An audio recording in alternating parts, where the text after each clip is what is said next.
Saya kadang ada khawatir, saya barangkali kalau terlalu berani ngomong nanti dilaporkan ke kabar reskrim lagi nanti. Ya, tapi sebelum saya dilaporkan kabar reskrim, akan saya laporkan siapapun yang mengatakan Nabi Muhammad buta huruf. Saya laporkan polisi.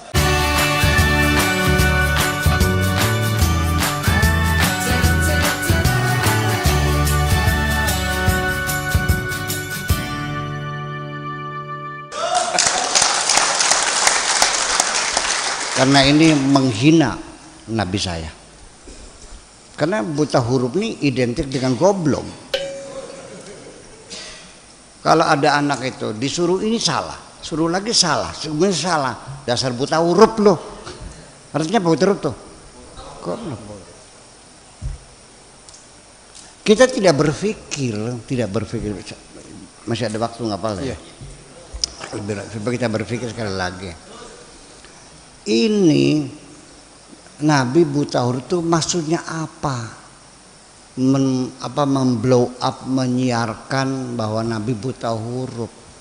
Apakah hanya sekedar untuk menutup kemungkinan adanya kecurigaan orang bahwa Quran karangan Nabi sehingga harus dibuta hurufkan? Kira-kira begitu. Sekarang saya nanya, ketika Nabi ada di Wahira, ini kan hadis, Nabi lagi bertapa, datang malaikat Jibril terus Iqra.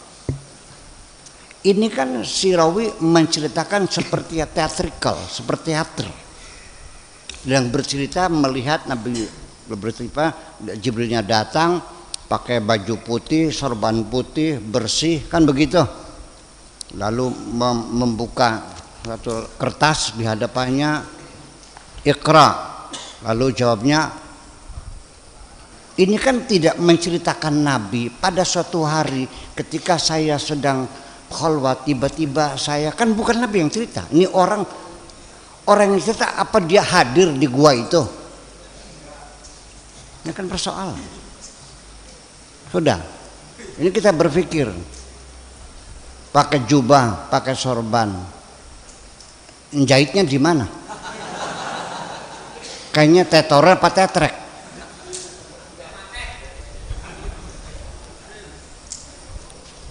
Iya. Apakah kamu berimajinasi seperti jubah sekarang ini pakai orang? Udah. Kemudian lagi, Iqra, tulisan. Quran itu turun berbentuk tulisan atau berbentuk kaulan? Gagal kan? Gagal kan? Waratil Quran inna sanulqi 'alaika qaulan tsaqila. Qaulan. Biar cerdas mikirnya. Nabi kalau iya betul dia itu buta huruf, kenapa disuruh membaca? Allah tidak mungkin menyuruh orang yang tidak bisa. Ini firman Tuhan, la yukallifullahu nafsan illa wus'aha. Kalau Allah tahu dia buta huruf, tidak mungkin disuruh baca. Nabi disuruh baca, dan kamu mengatakan Nabi tidak bisa membaca, berarti nabimu tidak melaksanakan perintah Tuhan. Pakai logika. Sudah. Nabi Muhammad setiap terima wahyu terus manggil para juru tulis. Kenapa di surat Ibrahim ditulisnya Abraham, lengkap nggak ada ianya. Di surat yang lain pakai Ibrahim, pakai ada ianya. Apakah ini juru tulis ngarang sendiri sesuka-suka mereka atau atas petunjuk Rasul? Jadi bisa baca nggak dia? Pakai logika yang benar. Ayo sudah, ya sok. Lah ya iyan kan gimana sih? Ini gara-gara yang kamu baca Khulasan Nurul Yakin soalnya. Sudah, setelah itu turun ayat Quran. Kan yang pertama iqra bismi rabbikal ladzi khalaq khalaqal insana min 'alaq iqra wa rabbukal akramul ladzi 'allama bil qalam 'allamal insana ma lam ya'lam. Selesai. Kalla innal insana la yatqa kan nanti kemudian. Nah, ketika turun kalla innal insana, oh ini masuknya surat Al-Alaq setelah Allamal insana. Siapa yang nyuruh ke situ? Nabi. Berarti bisa baca dong. Betul nggak? Dan harus tahu bahwa huruf Arab waktu itu baru ada 15 huruf, belum ada titik kok. Ba, ta, sa, ya, na sama gambar jukung. Ini jadi persoalan. Ya kan begitu. Jadi artinya bahwa nggak masuk akal. Jadi hadis itu dipertanyakan. Dari mana Anda tahu bahwa lagi ini Jibril datang buka lembaran apa ngintek gitu? Atau Nabi yang bercerita? Saya kira akan lebih ideal lagi kalau riwayatnya hadisnya itu Nabi yang ngomong. Bainama kuntu fil ghari idz ja'ani Jibrilu, kan begitu. Ini kan cerita. Itu persoalannya. Jadi untung saja ada Imam Bukhari katanya kan gitu, hadis. Imam Bukhari itu pernah mengecek, meneliti, mengurai, menganalisa, ya, mengklarifikasi dari teksnya, dari rawinya, sanadnya. Ini kata Anfulan, dicek orangnya, coba jujur nggak orangnya? Ya ternyata bohong, coret kan gitu. Semua kan gitu. Itu sampai akhirnya setelah diseleksi yang lolos hanya 14.000 Sahih Bukhari itu. 600.000 hadis diseleksi secara cermat, kejujuran perawinya dan semuanya itu dalam 16 tahun.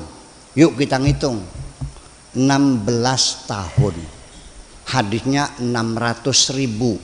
Sob, mana kalkulatornya? 600.000 dibagi 16 tahun, berapa setahunnya? Sok hitung-hitungan dulu. Berpaham. Bagi 16 tahun. Berapa setahunnya tuh? 600.000 dibagi. Wes gampang, masih kenceng gak kita? 37.500. Nggak hafal kita, Bapak. Iya boleh. 200. Iya. 1 tahun. Nah, dibagi 12 bulan. Iya. Jadi sebulan berapa? Dibagi 12. 3.125. Nah, 3.125. Sehari. Sebulan dibagi 30. 104. 104. Sehari dibagi 14 berapa? 24 jam dibagi 24. 4,3 sekian. 4,3. Udah 4 saja dah, 4 hadis. 1 jam tuh. Berarti dia bisa menyelesaikan tugas 1 hadis dalam 15 menit. Selama 16 tahun aja ngakal boleh. Kapan naik ontanya, kapan ketemunya, kapan segala macam. Itu kan pertanyaan besar. Ya, seru.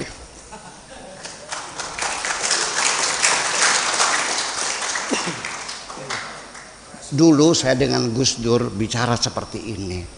Kata Gus Dur, ya memang begitu Pak Sakur. Saya ini beragama kayak pegang bara.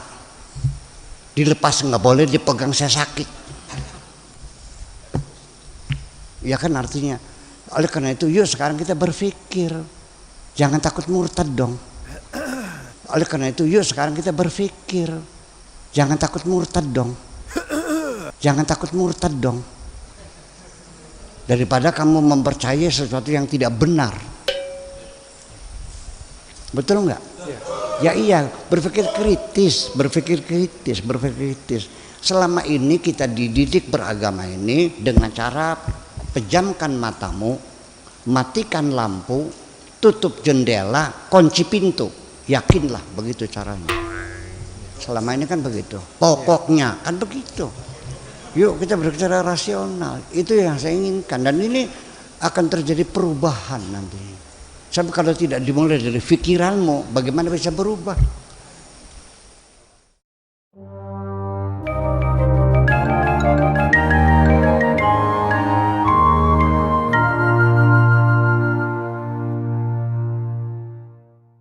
Dan biasanya seluruh orang muslim, ustadz-ustadz, kiai-kiai mengatakan orang-orang muslim, Quran di seluruh dunia satu teks, satu tulisan, satu bacaan, tidak ada perbedaan varian-varian teks. Satu hal yang perlu digarisbawahi dalam perbedaan terkait dengan bacaan Al-Quran, bahwa terkait dengan Al-Quran ini memiliki namanya qiraat ya. Dari ini kita bawa mushaf Al-Quran yang dicontohkan. Ini adalah mushaf riwayat Warash. Ya, riwayat Warash ini dipakai menjadi mushaf resmi di Maroko. Kemudian yang ini adalah mushaf dengan riwayat Ad-Duri dari Abu Amr. Kemudian ini adalah mushaf dengan riwayat Qalun dari Imam Nafi. Ya. Misalnya dalam surah Al-Baqarah ayat kedua, surah kedua ayat 85. Wamallahu bighafilin amma ta'malun dalam riwayat Hafiz. Sementara dalam riwayat Warash itu dibacanya wamallahu bighafilin amma ya'malun. Ta'malun Hafiz dan ya'malun riwayat Warash. Itu dia katakan sebagai bentuk perbedaan.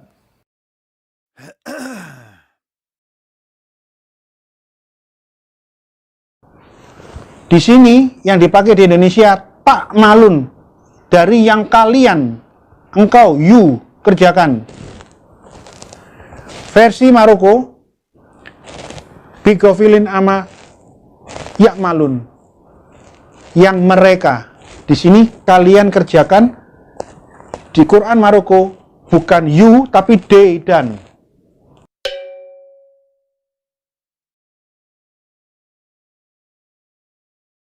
Nah, satu hal yang dilupakan oleh Gracia Pelo adalah bahwa kesamaan Al-Quran itu adalah kesamaan dalam bentuk susunannya, yakni keseluruhan Al-Quran, baik itu riwayat Hafiz, riwayat Warash, riwayat Ad-Duri tadi, itu semua isinya adalah tersusun dari surah Al-Fatihah sampai dengan surah An-Nas.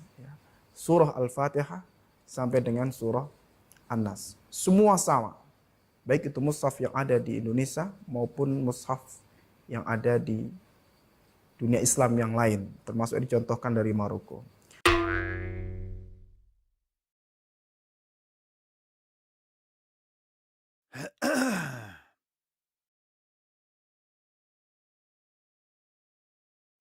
Ketika kita membaca dalam suratul Fatihah misalnya, kata Maliki Yaumiddin, yang dalam bacaan Hafiz dibaca panjang, mat, maka di bacaan yang lain, termasuk Qalun, ya, itu membacanya pendek, Maliki, ya, tidak Maliki.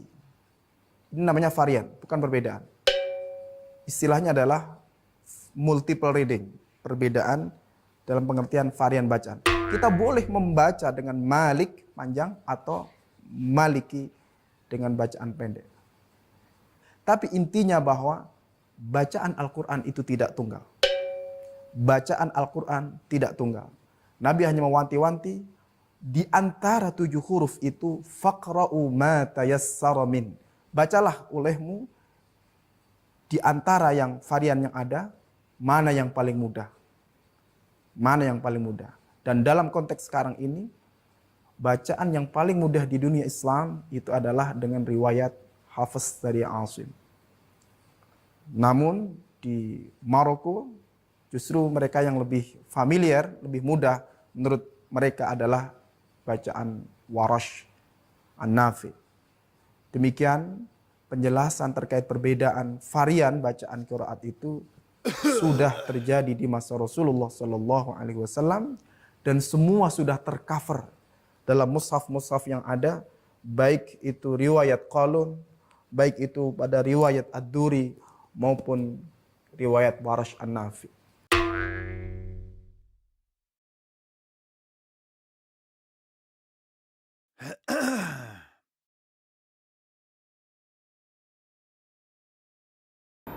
Hanya diperbolehkan satu versi tulisan Quran, satu bentuk huruf Quran, satu dialek Quraisy, dan hanya boleh ada satu versi bacaan Quran, yaitu bacaannya Utsman.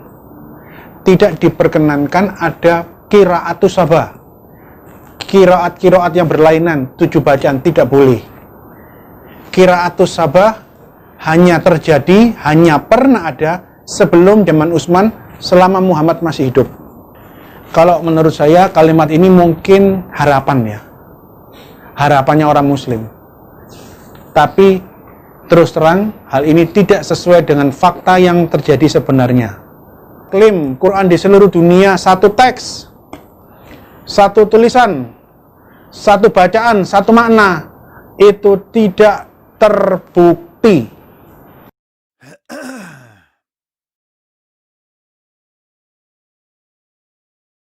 Oleh karena itu, yuk sekarang kita berpikir, jangan takut murtad dong. Daripada kamu mempercayai sesuatu yang tidak benar. Iya dong. Iya. Saya kira semacam itu deh. Nanti kita lanjutkan dah. Ya, makasih. Makasih. Oke.